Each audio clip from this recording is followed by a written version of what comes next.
299টা আসনের সব ballot paper চলে গেছে, সব নির্বাচন উপকরণ চলে গেছে। ব্যালট পেপার রিটার্নিং অফিসারের কার্যালয় থেকে পর্যায়ক্রমিকভাবে আপনার অ্যাসিস্ট্যান্ট রিটার্নিং অফিসার এবং প্রিজাইডিং অফিসারদের কাছ থেকে চলে যাচ্ছে। তার মানে ভোট গ্রহণের যে প্রস্তুতি সেটা সম্পন্ন হয়েছে।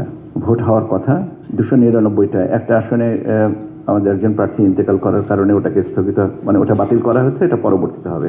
অসংখ্য ত্রুটি ছিল যেগুলোকে আমরা সমাধান করতে পেরেছি, কিন্তু আমি জোর গলায় দাবি করতে পারবো না যে আমরা 100% শুদ্ধ করতে পেরেছি।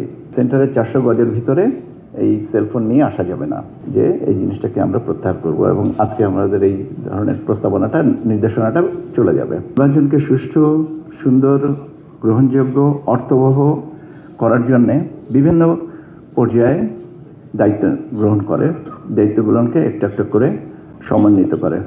প্রথম পর্যায়ে যেটাকে অনুভূত হয় সেটা হচ্ছে একটা সঠিক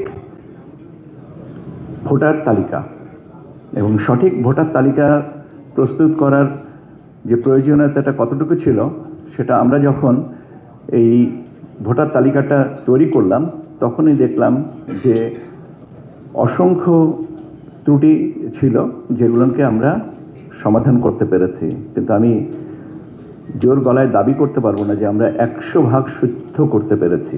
সবচেয়ে সুস্বাদু হালিম রাঁধুনি হালিম, হালিম হোক রাঁধুনি হালিম। কারণটা হচ্ছে যে যারা নতুন ভোটার হচ্ছেন তাদের ভোটার তালিকায় অন্তর্ভুক্তি যেমন স্বপ্রণোদিত, যিনি ভোটার হবেন তিনি তো আসবেন, আর এই দুনিয়া থেকে যারা চলে গেছেন, যে ভোটার ছিলেন তারা যারা দুনিয়া থেকে চলে গেছেন তাদের তালিকার থেকে নাম কর্তন। এর পাশাপাশি আরও কিছু কিছু প্রাতিষ্ঠানিক বিষয় আছে, যারা নাগরিকত্ব ত্যাগ করেছেন তাদেরটাও বাদ যাবে। তো এই জিনিসগুলো সুচারুভাবে হয় না, সময়ের কারণে, সুযোগের কারণে, ইত্যাদি ইত্যাদি। কিন্তু তারপরেও আমরা দেখেছি যে নতুন ভোটার এটা অন্তর্ভুক্তিটা সিগনিফিক্যান্ট ছিল। এর সাথে আর একটা জিনিস যেটা করা হয়েছে, আমি একটু কথাগুলো বলি, তাহলে আমাদের জিনিসটা, আমার মনে হয় যে এই দায়িত্বটা আমার আজকে আমি যখন সুযোগ পেয়েছি আমি এটা বলার চেষ্টা করব। তরুণ ভোটারদেরকে অন্তর্ভুক্তি করান। আইনটা ছিল যে 1 জানুয়ারিতে যারা 18 বছর হবেন তারা বাংলাদেশের নাগরিক, তারা ভোটার তালিকা অন্তর্ভুক্ত হবেন। আমার ধারণা আমরা 43 ঘন্টা পিছিয়ে আছি।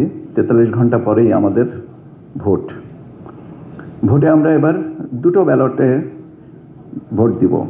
একটা হচ্ছে আগামী 5 বছরের জন্যে সরকার নির্ধারণ, আর একটা হচ্ছে আগামী শতাব্দীর জন্যে বাংলাদেশের রাজনৈতিক, অর্থনৈতিক, সামাজিক কাঠামোর রূপরেখা নির্ধারণ। দুটোই অত্যন্ত গুরুত্বপূর্ণ, একটা আর একটা সম্পূরক। This is a spiral relationship. সেন্টারের 400 গজের ভিতরে এই সেলফোন নিয়ে আসা যাবে না। সেলফোন এখন তো আমাদের জীবনের একটা অংশ হয়ে গেছে। আমি তো দেখছি এখানে অনেকগুলো সেলফোন তুলে সংবাদকর্মীরা দায়িত্ব পালন করছেন। তাহলে এখানে এই জিনিসটাকে একটু ক্লারিফাই করে দেওয়ার দরকার, যাতে সেলফোন নিয়ে কারোর মনে অসন্তোষ না থাকে। এবং আমরা সন্ধ্যার সময়, আমি গতকালকে সন্ধ্যার সময় আমাদের ওখানে যে মিডিয়া বিটটা আছে তাদের কাছে আমি বলেছি যে এই জিনিসটাকে আমরা প্রত্যাহার করব, এবং আজকে আমাদের এই ধরনের প্রস্তাবনাটা, নির্দেশনাটা চলে যাবে। তো এই যে দেখেন, যেটা যখন আমরা মনে করেছি যেখানে, বা আমাদের নজরে এসছে যে এখানে সংশোধন লাগবে, সংযোজন লাগবে, বিয়োজন লাগবে, আমরা কিন্তু করছি। 299টা আসনের সব ব্যালট পেপার চলে গেছে, সব নির্বাচন উপকরণ চলে গেছে।